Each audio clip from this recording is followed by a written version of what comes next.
Hey everyone, and welcome to our third live of the month. You are stuck with me again. I don't know if that's a good thing or a bad thing, but you're going to have a third session on habits with myself. Pashani's data's been down. She's been having connection issues over the past couple of weeks since she's moved house. So you have got me today to talk about the stages of habit building.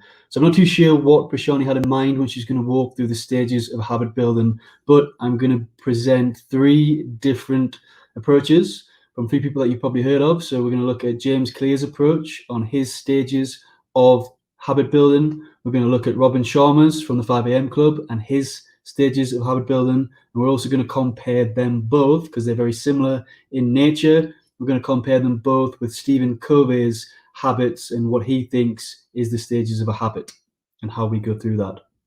So you look at three different models today, and hopefully from these models you can get some tips and we can start to look at the different approaches we can take so we can build habits into our day-to-day routine. If you're tuned in, please say hi. So it's good to see you here, Frank. Thank you so much for tuning in. It's good to see you here, Daniel. Thank you so much for being here. It's fantastic. Okay. So before we kick off, I just want to ask the question, you've all shared your habits previously. We've looked at habits in the last two sessions. So first we looked at the importance of choosing our habits and making sure we've looked at the why. So we're picking the right habits for us and we're trying to implement them. Last session, we looked at 8 tips on how we can start to implement our habits and ways in which we can make habits stick. And today we're going to look at what actually constitutes a habit and the process we go through looking at 3 models. So the first question I have is, what do you think or what do you see as is the stages of a habit from your own experience, from what you do or don't do?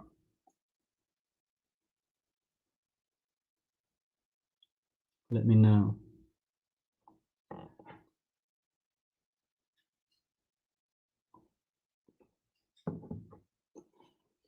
What stages do you think in habits? What do you see in your habits? Tell me a little bit about your stages.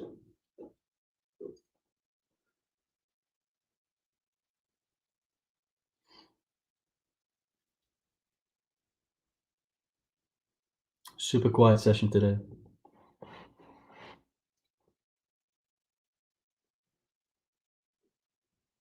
So if you tuned in, what do you think? How would you define the stages of a habit?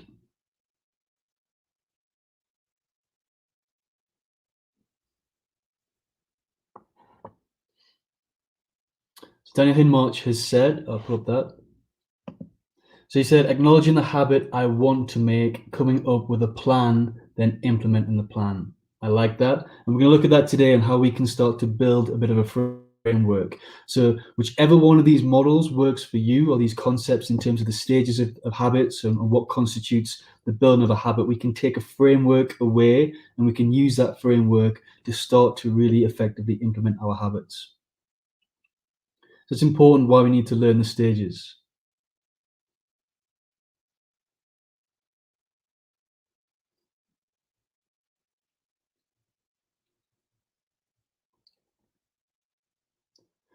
Okay, thank you so much, Daniel, for sharing that. It's fantastic. Okay, so I'd like you to have in mind, just while you're waiting, just think of some new habits that you want to build. Okay, it's good for us to start to think about some practical habits that we want to install or implement into our day-to-day lives. So we've got them written down in front of us. So when we look at these models, we can look at how we can apply these stages to the habits that we're trying to implement. So have a list and feel free to share them in the chat or put them down on a bit of paper in front of you, but just start to have in mind the new habits that you want to implement into your day-to-day life. That could be anything from any physical exercise, from meditation, from writing, to reading, to maybe listening to certain podcasts, to investing so much time into study.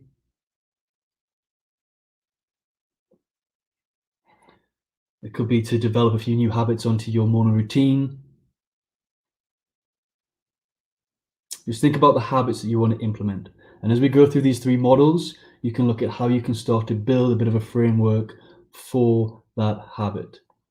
So Daniel has said there he wants to implement time management. So what do you mean by implement time management? How does that become a habit?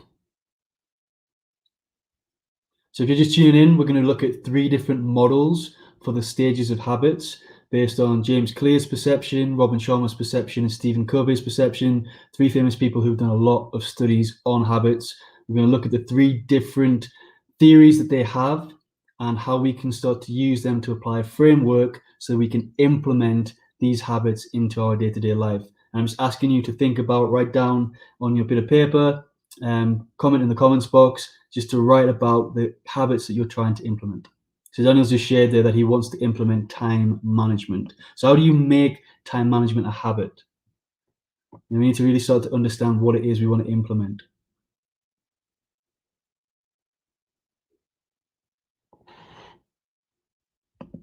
So Frank Adams, a good habit for me to implement is to reclaim my morning. Okay, and what would you like to do in the morning? What does that morning look like? So how do we break this down into smaller habits for you, Frank? Is it getting up earlier? Is it getting up and doing do you have an ideal routine that you want it to look like? Do you want to do a little bit of meditation? Do you want to do a little bit of studying? Do you want to do a little bit of physical exercise? How do we break that reclaiming of your morning into smaller habits? So the first model I want to share with you, so for those of you who've read Atomic Habits by James Clear, you would have came across this model and the 4 stages. So he believes there's 4 stages to a habit, and he calls it the habit loop. And in those 4 stages, you have stage 1, which is a cue. So something that tells us that we need to do something. So we have the cue. We then have the second stage, which is a craving. And that is where we have some kind of desire and a crave for something or a need for something. The third stage is a response, which is our action, what we do towards that habit. And the fourth stage is reward. So it's the benefit that we receive from doing that action.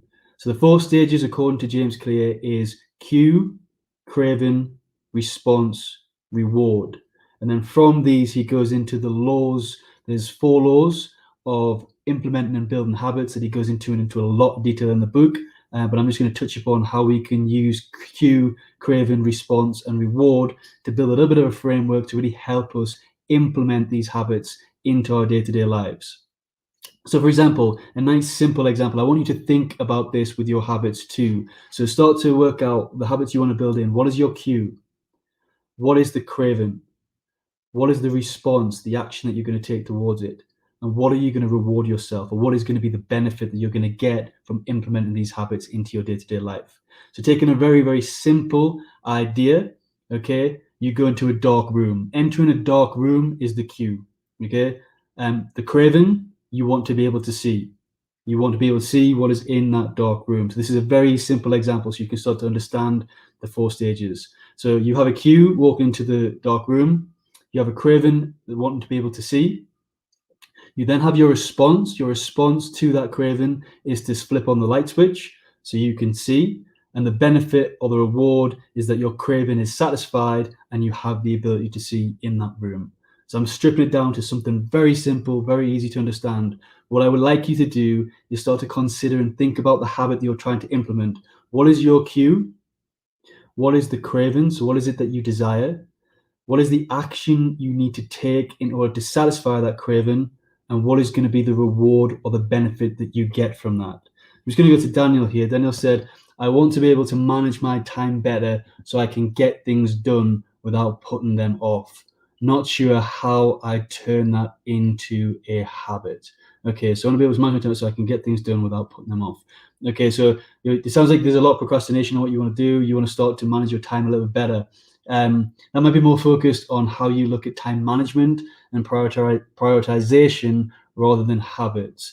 So if you want to build on your time management, think of the habits behind that. So for example, a habit behind time management could be a planner. Going into a planner every day and planning your time out every day. That could be a habit there. Get into whether you do that the night before or the morning of the day, but planning your day, that could be the habit that falls behind that. So think about the habits that are going to help you manage your time better, and we can start to look at that. So just using that example, let's think about what the cue, the craving, the reward, and the response is. Sorry, the response and reward is for that habit. So you have a cue, which is you have things that you need to get done that you don't want to put off. So your cue is I have to get things done. Your craving is, what's the craving behind that? Your desire is to better manage your time. So is your desire to get more things done? So if anybody's tuned in, if you share your habit that you want to install, we're just going to go through this habit loop from Atomic Habits by James Clear, and we're going to look at how you can put your habit and look at the 4 stages of your habit through the model. So through the cue, the craving, the response, and the reward. And then your response, Daniel, your action would be to carry out. So we need to really get into the habit of what you want to do behind your time management. So for example, we use the planner. So your cue is you have a planner because you want to plan your day. Your craving is to get more done in the day, and then your response or your action is to fill out and schedule that time throughout the day, and your reward is you get more done and you become more productive.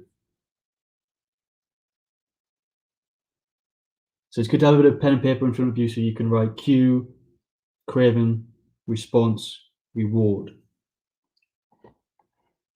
But I just want you to get into that mode of thinking about what the cue is for your habit. What is the craving that you have? What's the desire? What is the action you need to take?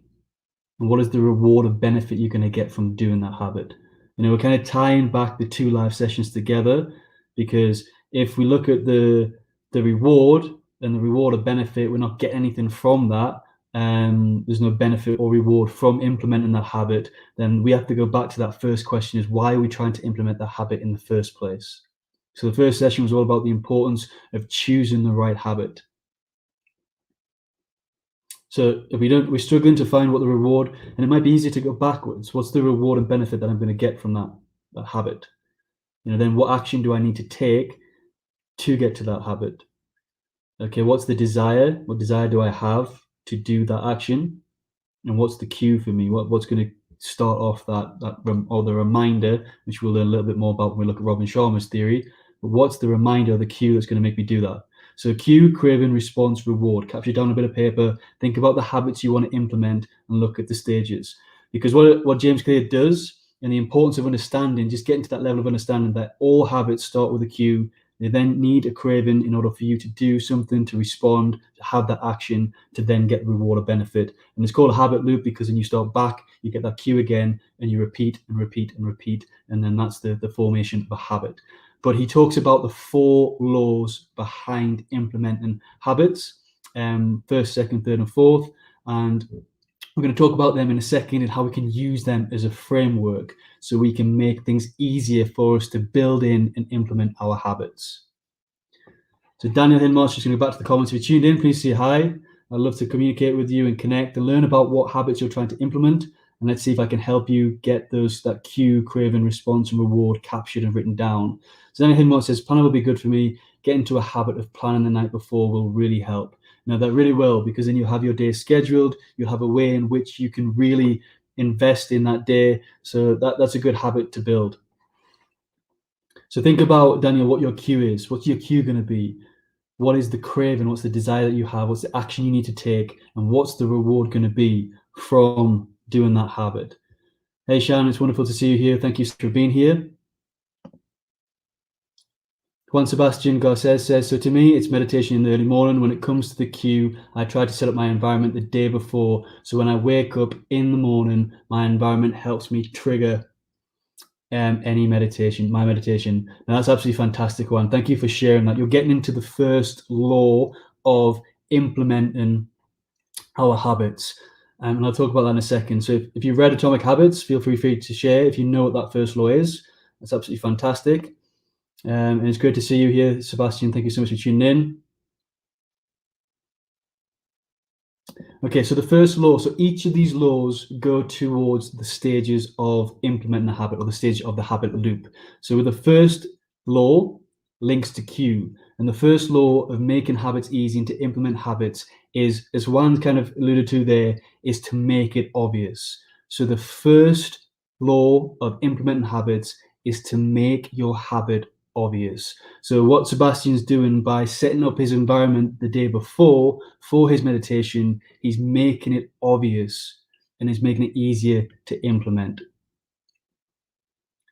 So he knows his cue, he's making his cue nice and obvious, so it then makes it easier for him to pick up and move on to the next stage, which is to look at the craving. So for example, if you want to implement doing exercise first thing in the morning, if you want to implement running first thing in the morning, whatever it is, just having your stuff set up the night before, your gear, your water bottle filled up, your shoes, you have it next to your bed, and you have it somewhere you're going to see when you first wake up, you're making your cue obvious. So you wake up, you see your kit, and you're like, right, I need to get up and do it. It makes it easy for you to get out of bed. So make the cue obvious. And Daniel, that's what you're doing by having that planner. If you're thinking of time management in a wider sense, by having that planner and placing it next to your bed, on your bedside cabinet, or just somewhere that is accessible, then you're making your cue obvious that you need to go into there, you need to plan your day in order to be more productive and more efficient the next day.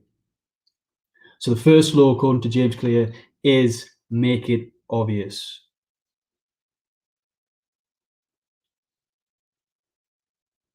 The second law of implementing habits, which is linked to the craving stage, so remember we've got cue, craving, response, reward, is to make our habits attractive. We need to make them attractive. How do we start it? And this is the question you've got to ask. How do you make the habit you're trying to implement attractive? So again, going back to Sebastian's example, the way he sets up his meditation space, maybe he has candles, maybe he has something that really resonates with him. He makes that attractive. It's going to pull him more to want to meditate every morning. So it makes it obvious because it's there. It's right next to him. It's where it is he's going to do it. And it makes it attractive by the way he sets it up. So the second law is to make our habits attractive. So think about how you make your habits attractive. So Daniel, for example, when you look at your planner, make sure you're attracted to that planner. Make sure it's got everything that you want in there. I don't know whether you've bought a planner, whether you've designed it yourself with a notebook. If maybe it's got a picture, you can stick stickers or pictures on, something that really resonates with you. Something's going to pull you to want to go into that planner. If anybody else, whatever you're sharing, let me know and we can see how you can start to make your habit attractive. Because the more attractive it is, it's going to pull you to want to do it rather than force you or have that feeling where you have to push yourself to do it. We want to make our habits pull us towards them. So Shannon says, I've been preparing for my morning workout recently and it's a great habit to keep. That's fantastic. So if you're doing that beforehand, you're preparing for it, then you're making it obvious, which is fantastic, which is satisfying the first law. And how do you make that attractive? So that's a good question to ask in terms of if you're trying to implement exercise or you're trying to implement going out for jogs in the morning, whatever it is, how do you make that attractive? So when you get out of bed and you see your kit, your water bottle, how do you make it attractive?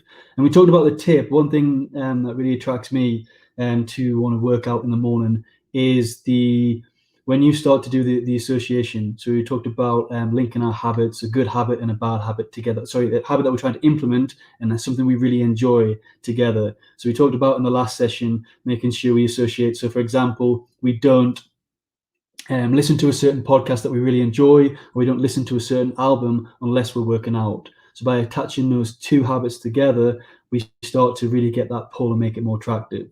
So think of a podcast or think of an album that you really enjoy listening to and discipline yourself enough to only listen to that when you're performing the habit you want to implement.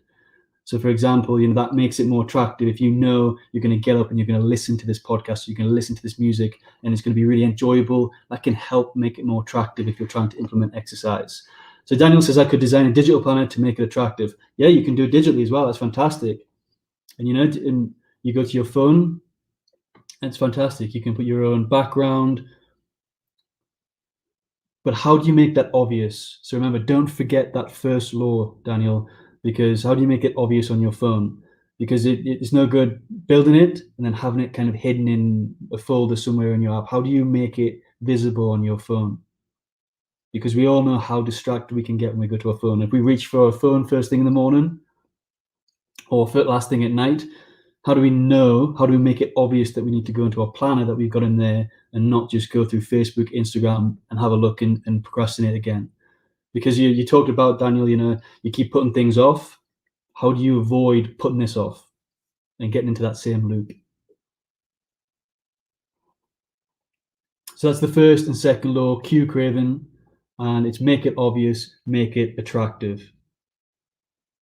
And the third law falls under response. So the third law of implementing habits under response is to make it easy. Make your habit easy. And this comes down to what we talked about last week, which is really breaking down the minutes. Don't set yourself something that's really it can be ambitious, but break it down. If you want to go for a jog, don't tell yourself 30 minutes, 60 minutes. Start off with 5 minutes, 10 minutes, 3 minutes. Start off really small. Sebastian, I know we've had conversations before with your meditation. You start 1 minute, 2 minutes, 3 minutes, and build yourself up to it. So make your habit easy is law 2, because the response is the action, and the easier the action is, the more likely we're going to repeat it, the more likely we're going to go back into it and do it the next day.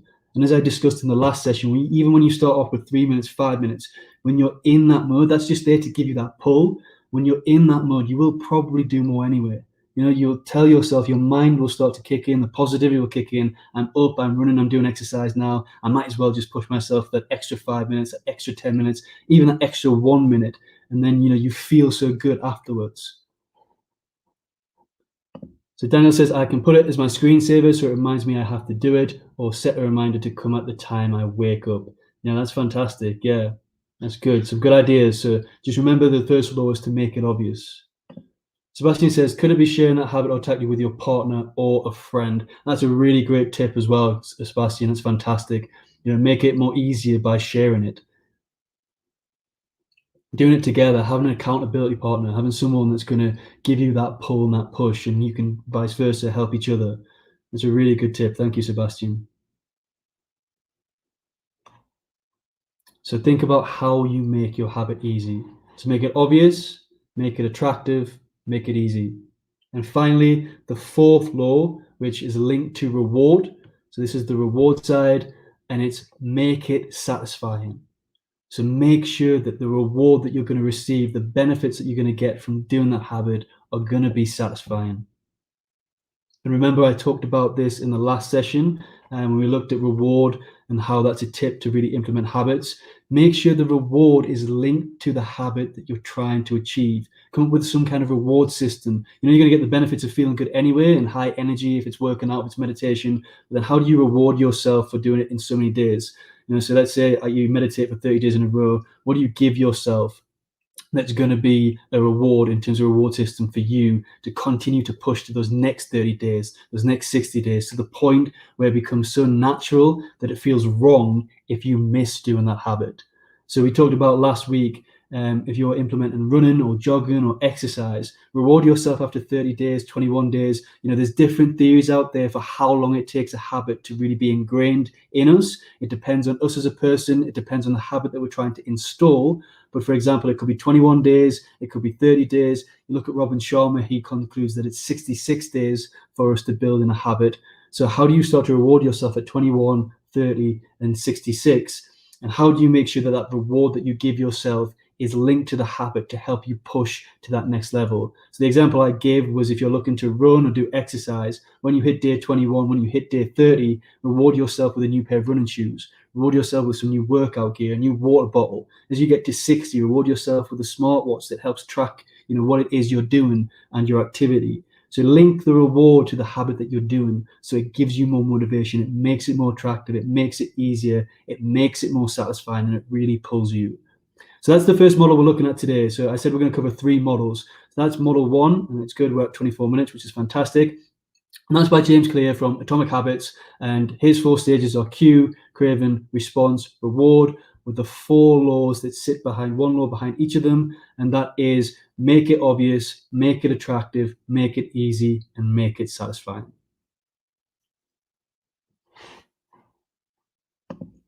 So Shannon says, I like working out with free weights, however, not always so. I need to schedule that workout because when I'm disappointed in myself, I will continue to prepare for meditation, Tai Chi, and yoga.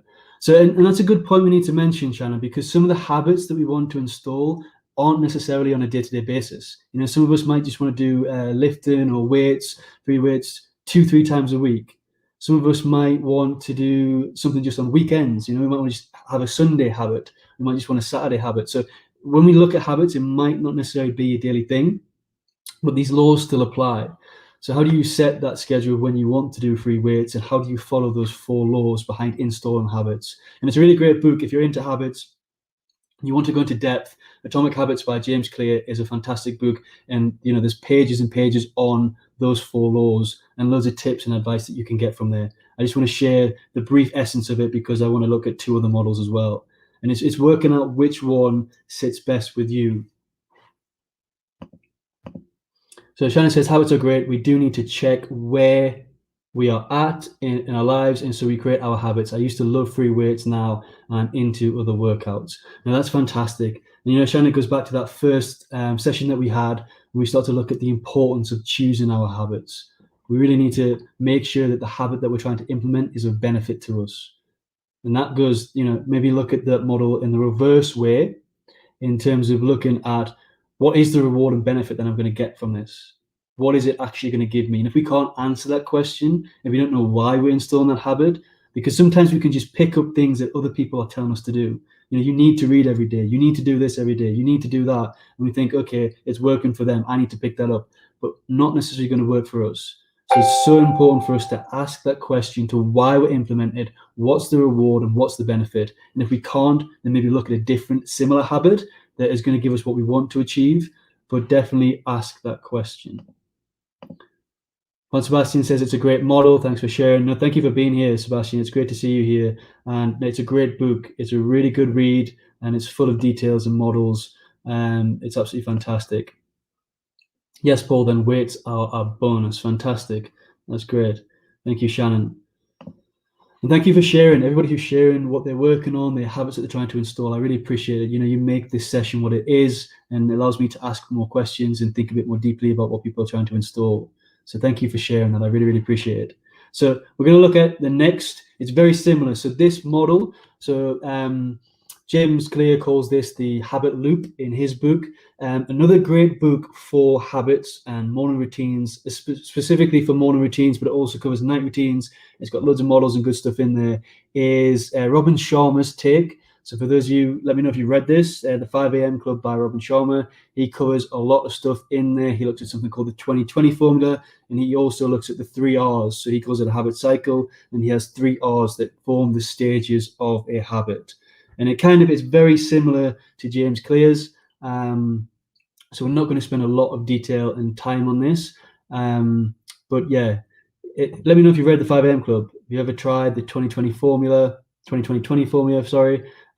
or you've heard of the habit cycle that he talks about in that 5 a.m. Club? So his habit cycle forms just 3 stages. So he has a reminder, routine, and reward. So the way he defines it is reminder, routine, reward, and we cycle through that, and we repeat, repeat, repeat. So the reminder is very similar to that cue. So here, if you just want to go through reminder, routine, reward, reminder, routine, reward, and do that on a daily basis. So this is really good for daily habits because it's very focused on morning routines. What he says in that book, and what is very important, that in order to have a sustainable morning routine, we also need to have a good night routine and evening routine, because if we don't go to bed, we don't get our sleep in, we don't do a good routine on the evening, we're not going to have that high energy that we need in the morning to do our morning routine. So our nighttime routine, our evening routine can really have an impact on our morning routine. And the easier we make our evening routine, the easier our morning routine is going to be. But he all links this to that reminder, routine, reward. So the reminder is that cue part. And I think it kind of, when he talks about it, is the cue and craving linked together. The routine is very similar to James Clear's response in terms of his 3rd stage. And that's the action and the things that we need to do behind that. And then the reward is exactly the same. It's looking at the benefits and what we're going to get from that model. And it's all about making sure, he talks about, very similar to James Clear as well, is that the reward is very important. We need to make sure that it's satisfying, because it's the reward that is going to make us do it again the next day. So we need to start to, when we look at the reward, we really need to give it some thought and some depth, because we aren't going to see results straight away. We're going to have a desire for results, but the results don't come unless we're consistent.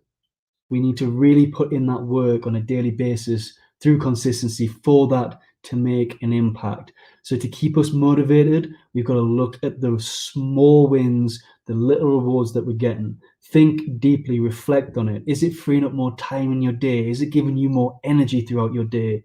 What is it helping you accomplish? We do all these habits. For example, maybe you want to get fit because you want to have a nice body, or you're training for a marathon or whatever. What is it that's really pulling you towards that? What is the reward and benefit? Sometimes we get attached, and if we're not seeing results, we're not seeing a change in our body. Maybe it's a weight loss goal. We're not seeing us losing the amount of weight that we're aiming for, and it takes time, so we give up. And we likely give up because we're not seeing the benefits that we're getting. So think outside of the box with this and really reflect on the small wins and benefits you're getting. That's going to keep you going and keep you motivated. It's not necessarily going to be the end result. You're not going to see it quickly. So Shannon says, yes, we have to ask ourselves what we need and want to accomplish. 100%. 100%. It's so important for us to do that. I talked about that. Reading's great. Reading's fantastic. If you can get the habit of reading every day, it's going to help you grow so much. But if you don't like reading, don't force yourself to read. We live in a world now where we've got Audible, so listen to books. If you learn better by audio, if you learn better by video, there's stuff out there to get that growth. So just get into the habit of listening to an Audible book or a podcast every day, or get into the habit of watching a really inspirational YouTube video. There's lots of seminars and talks out there from vast amounts of speakers. So you can learn visually, you can learn by audio, you can learn by reading. So really work out what works best for you.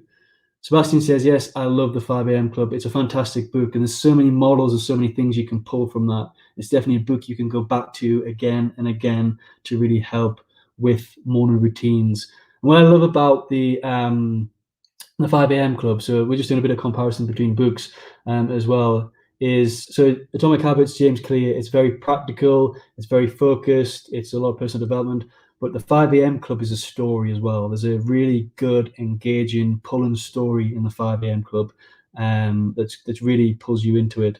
I'm not going to give too much away, but there's characters, there's an island, and there's ways in which he's teaching these people how they can implement the 2020 formula, and then all the stuff that they need to consider before they jump into the 2020 formula, apologies. And the 2020 formula sits behind this. So the concept of the 2020 formula, I need to add that extra 20 on, sorry, stuck in 2020 mode from last year. It's plagued my mind. So looking at the 2020, it is to start off our day with 20 minutes of exercise, 20 minutes of meditation, and if I remember rightly, it's 20 minutes of some kind of learning or development.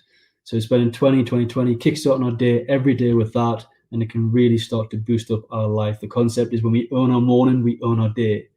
So, and that's behind the 2020 formula sits this reminder, routine, reward cycle that he calls it in terms of a habit cycle. It's a really good book as well. So if you're really struggling to implement things or get into a good morning routine, then I'd recommend one of these two books, and absolutely fantastic.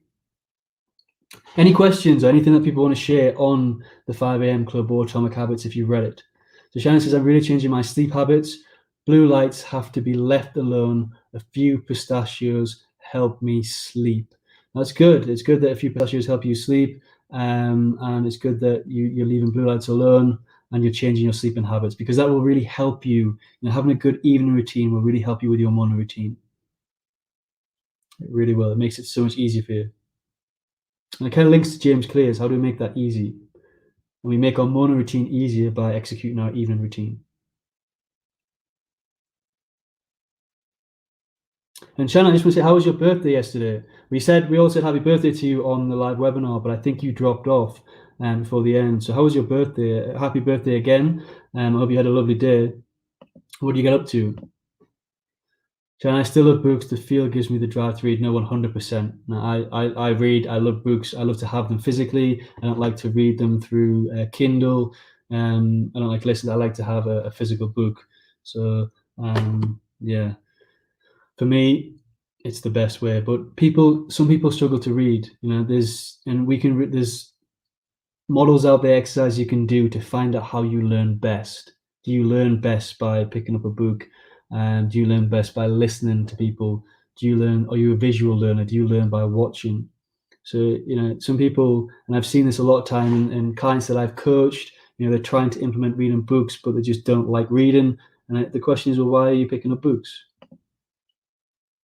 There's so many other ways in which we can learn. So you understand how we like to learn. And there's a good, to even go deeper and really start to understand how we like to learn, there's a really good model out there called Kolbe's exponential learning theory. And you can get some exercises, some questions in there. We go deep into this in our certification course as you get through, so you can start to learn how you like to learn. But it's a really good read up on it. It's fantastic. It tells you in detail of how you're best to learn. And it's good for team and group coaching and teams in a workplace, because then you can learn how people like to receive information, how they like to work, what environment they thrive in best. It can really help. So Sebastian says, I think asking yourself why is that you want to install that habit is huge. It really is, Sebastian. It really is. Usually the first answer we can give is not real one. Yep, definitely. So going real deep into that why can help you stick to it. Yep, no, that's fantastic, Sebastian. This is something we cover in our certification course as well, when we look at cognitive coaching and how we can really dive deep behind the surface by asking ourselves, why is that important 5 times? You can go 5 levels deep, you can go 7 levels deep, and you're just asking yourself, why is that important? Why is that important? Why is that important?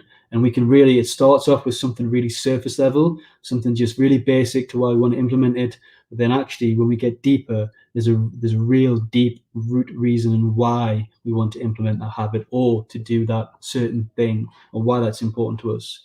So yeah, we cover that again in a lot of detail. It's great that you're thinking like that. Shannon says, thank you. Awesome. That's good. I'm glad to hear it was an awesome day. I spent it with my son and his fiance, and later a friend has come by. That's fantastic. That's amazing. And I hope you enjoy the rest of your celebrations with your friend today. Daniel says, I'm not a book reader or listener, so I use Everboom. That breaks down the book into the book's main points in 5-minute listens with a short article. That's really good. That's really good. Is there any videos in there? Is there any videos in there?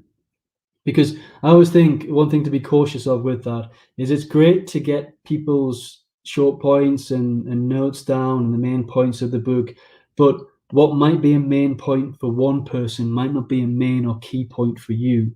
And this is why it's so beneficial to go back to really good books and read them again. Like in our book club at the minute, we're going through the 7 Habits of Highly Effective People, and just going through that again has given me so much more than I did the first time round, because we're always going back with a different perspective. Things have changed in our life between when we first read it and when we're reading it. We go with a different perspective. We take different learning. And I think, with just short bullet points or just a short synopsis of a book, there's not much more we can take when we keep going back to it and what that person's taken. So, for example, you see this in the book club all the time. We read a couple of chapters, you come in, and what I've taken away and what my key thing and what I've captured is very different to yours, Daniel. It's very different to Vijaya's. It's very different to Vina's, Karen's, Frank's, Paula's. Everybody who's tuning in, Daniela's. So there's just so many different perspectives. So it's just one thing to be mindful of with things like Everboom is don't miss the essence or the key lesson that could be in that book that is needed for you right now that someone else hasn't captured. Oh, my son and Alex came, and I did leave yesterday webinar. Thanks. No, thank you for being there on your birthday. I'm sorry that we didn't get the message across to you, but it's there. And yeah, just the main thing is that you had a lovely day, Shannon. So thank you for sharing that. Shannon says, I think the 2020, oh, she got 202200. I'm not the only one that gets it wrong, which is fantastic, and will work well for me. No, it's really good. So have a check out with the 5 a.m. Club if you haven't. It's a really good book. It's a really good story. It's got loads of models in there, but it's all built on this 20-20-20 formula. And I haven't read it for a while. It's been about 2.5 years, 3 years since I've read that. So I'm just off the cuff here with the 20-20-20 formula. So if I have got that wrong, I'm sure it was 20 minutes exercise, 20 minutes meditation, 20 minutes personal development in terms of reading or writing or journaling or something like that. And that's what I used to implement when I implemented it. So that's what I took from it. But check it out.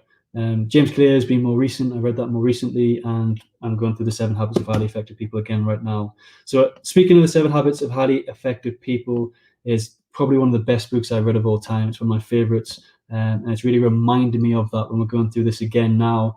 So Daniel says, I agree with that, to be mindful of. I'm a visual learner, would love a book in a visual video. And that's, it goes back to what we were talking about and the idea that came from the book club. We just need to get a team of people behind us. But what we like to do, and I'm sharing something with you guys, is so every month, if you haven't joined us yet, every Saturday we get together, we read a book. It's over a 5-week period. Sometimes we had an extra bonus one on, and we did that with the 40 Rules of Love. We did it with Think and Grow Rich by Napoleon Hill last month. But we get together, we read certain chapters. You don't have to read the book to attend, because people will say things that will cue your personal experiences and learning, and you can pull things in on from the book based on your personal experiences. But there's always at least 2 or 3 of us who've read the book. I'm always up to date with the book, so I'll be there to fill in and share what is being shared in the book, and you can take that learning, and that's how you can learn visually. The aim of our book club is to help people who cannot read, who don't like to read and learn, have that kind of visual discussion and that opportunity to learn and take away everything from the book. So Daniel, you probably, I know you've said this a lot, you enjoy the book club and you don't necessarily read the book. You come, but you're getting, it's like Everboom times 7 or 8 people, or 4 or 5, it depends on how small or big, large the group is. So you're getting all these different perspectives, and you can say, that's really good, I can take that from the book, that's really good. That we generally, sometimes we digress and get into really deep discussions about certain things, kind of like yesterday we started to talk about leadership and how we convey information and paradigm shifts and perspectives, but really good deep conversation. But you get so many different perspectives, you can learn in that space, and it's all visual, it's all through conversation. But the idea that we have, so if anybody's interested in helping us with this idea, and we're going to look to set up a little bit of a project team, I think, is we want to convert these books that we're doing, all the notes that people are gathering, all the great discussions that we're having, and we want to turn them into a visual course. So, for example, we're going to probably test it with Napoleon Hill and 13 Steps to Success that he puts in his Think and Grow Rich book. We put it into 13 lessons. So how do we start to take a few of the key concepts, the key perspectives, put it into a visual video, and then have a few of the key points listed in a sheet, and teach people that way, so they get the essence and the benefits from that book. And it's for those who like to learn visually. Daniel Hillmuch says, book club gives me so much perspective. I've learned so much without reading the book. That's the benefit and the beauty of it. It really is. I love it. Honestly, the Saturday sessions are my favorite sessions that we do, just because we get together and I love it when I've read a book and then I come and there's 4 different views or different perspectives, and we always come away reflecting and thinking differently, and there's so much learning and growth. It's absolutely fantastic. So yeah, I'm definitely with you on that. So if you want to join us next Saturday. This is what we're reading, 7 Habits of Highly Effective People, but you don't have to read the book to join. Just share your experiences, share your perspectives, get involved in the discussion, because we love the more people we have, the more, and as we get too big, we'll start to put it into breakout rooms in there, so you can still have a smaller group, get really deep into discussions, and feed it into the main group. It's absolutely fantastic, because everybody reads, everybody views, everybody acts from their own experiences in life, from their own perspective. And you could take a short book, take a short ebook of 10 pages, and you'll get 10, or you get multiple different perspectives from that one short book. So it's absolutely fantastic. I'm digressing a little bit, but I'm going to move on. So speaking of the 7 Habits of Highly Effective People, so Stephen Covey has got a slightly different way in looking at habits. And I'm actually going to show you it in the book of how he set it up. So he doesn't look at the concept and the model he takes, is he doesn't look at the cue, craving, response, reward. He doesn't look at a cycle or a loop, but he sees that habits sit at an intersection of, let me find the page, it sits at an intersection of 3 different examples. Let me just find it here, so you've got a visual to look at. Give me 1 second. So this is his view here. So I'm going to show you this. So he believes that habits sit at the intersection of skills, desire, and knowledge. And in the desire is that want to. So we can kind of, if we look at and compare the past ones in terms of the reminders, in terms of the cue and the craving, I think the cue and the craving we can see kind of fits under that desire. So that is a want to. We have to want to do something. In order to build a habit, we also need to understand the skills. We need to know how to do it. So it's not just good saying I want to do this, but I need to look at how we do it. And then in the knowledge, we need to know what to do and why to. So that's a different perspective, different concept. So it sits at the intersect of the three. And what he sits, the message that he puts behind that intersection and that habit Venn diagram is that if we want to implement new habits, it's all about sacrificing what we want now in order to achieve what we want eventually. And I think that's so important when we're implementing habits, because as humans, we're programmed to want things now. We are so pulled towards instant gratification. And if we want long-term results, long-term success, we need to sacrifice instant gratification for that long-term lasting results. Think of it in terms of fitness. It's so easy to satisfy our craving, to have a cake, some chocolate, some sweets. It's so easy to eat unhealthy. It's difficult to really put in that work and put in that time and that effort to become fit and healthy and to feel good and feel energetic in ourselves. So we have to sacrifice that short, instant gratification, that short fix for a long-term, real, long-lasting result that's going to give us so much benefit in the long run. So the concept behind that intersection, so the habit sits in the middle of understanding what our desire, and we can go deep and we can link this to Think and Grow Rich by Napoleon Hill when he talks about success as having that burning desire, really knowing what it is that we want. And we need to, using the laws of installing habits from James Clear, is how do we make that desire so strong? How do we make it a strong desire that that's what we want, so it overpowers that need for instant gratification? How do we start to really understand the skills that we need, the knowledge that we need? Sorry, the skills, I'm saying in the skills section for now, the skills and the how to do those things. And when we look at that and we spend time actually going through this diagram, if you look at this, you can ask those questions. You can draw that out if you want on a bit of paper and get the book. It's absolutely fantastic. But when you look at the desire, ask your question is, what is it that I really want? What is it that I truly desire from installing these habits? Okay, then move to the skills section. Look at the skills and say, right, how can I do that? But with the skills, think outside of the box. Don't just, if you want to get fit and healthy, don't limit yourself to running or jogging. If you don't like running or jogging, you find it boring, think of the other skills you can do to get fit and healthy. Going to the gym, maybe get invested in martial arts or some other kind of sport, tennis, badminton, because it's all going to get you fit and healthy. So really look at the skills that you need to really get to that desire, what you want. But think outside the box and think of all the different options and routes that you can take to get there, and then move into the knowledge. So what knowledge do I need? What is it that I need to do? So I've looked at the skills. What is it I need to do? And how am I going to do that? So this is factoring in, okay, how many times a week am I going to do it? What time of day am I going to do it? What is it that I'm actually going to do from these skills and when? So in that Venn diagram, we can use that different model to really look at all these three and then maybe put a couple of these models together. You can take a couple of them together and really put them and hit at the habit. So I'm just going to go back to the chat here. So Vijay says, book club helps learn from each other. It really does. I really enjoy learning from each other.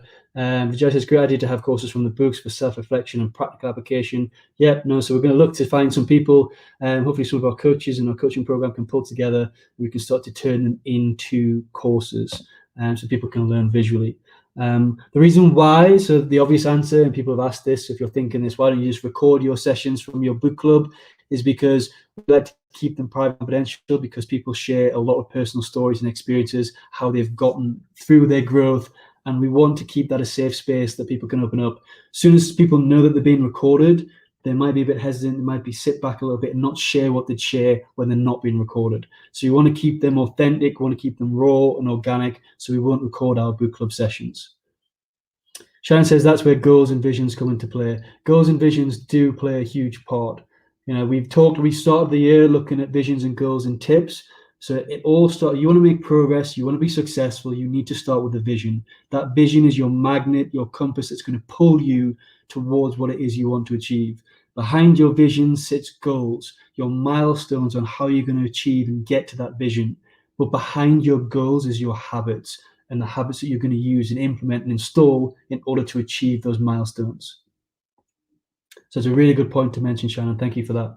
Shannon also says, this takes preparation also. This all ties in so nicely. That's fantastic. There's a lot of preparation behind implementing new habits.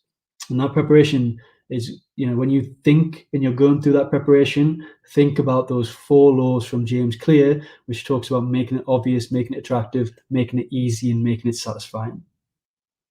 Okay, so that's the 3 different models. Sebastian says, looking forward to share with you all inside of the book club every Saturday now, and I have a little bit more free time. It's going to be fantastic to have you there, Sebastian, and get your knowledge, your wisdom, your experience. It's going to be great to see you there. Really looking forward to it.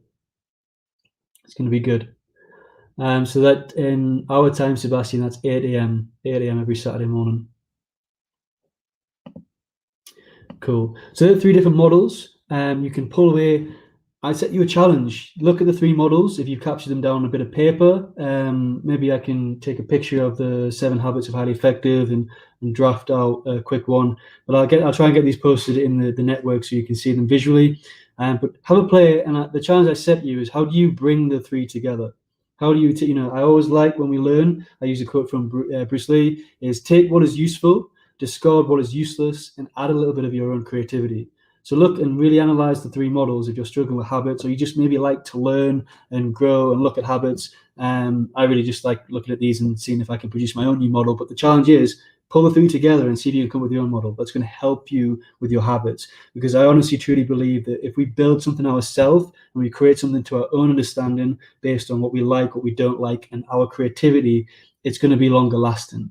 So my challenge to you from today is to take a bit from all these models, or stick to the model that really works for you, and work out how you can build a powerful model for you so you can really start to implement those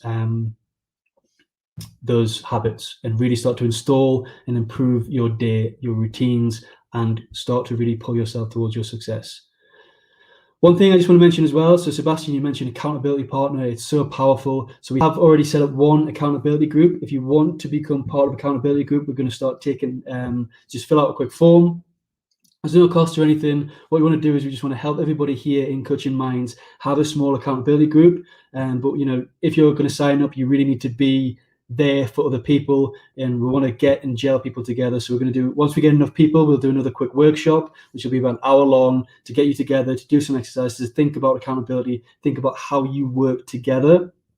It's so important that you're both bringing your best self. Or so why we had a group is because it also allows, some days we're not feeling it, some days we might not be able to attend, we might not be able to get there, but having a group, a few other people attending, can really keep that momentum going, because momentum is so important when we're starting to implement habits and to start to work towards our goals. So if you want to be part of accountability group, Daniel, can we push out that form today again, the one that we had before?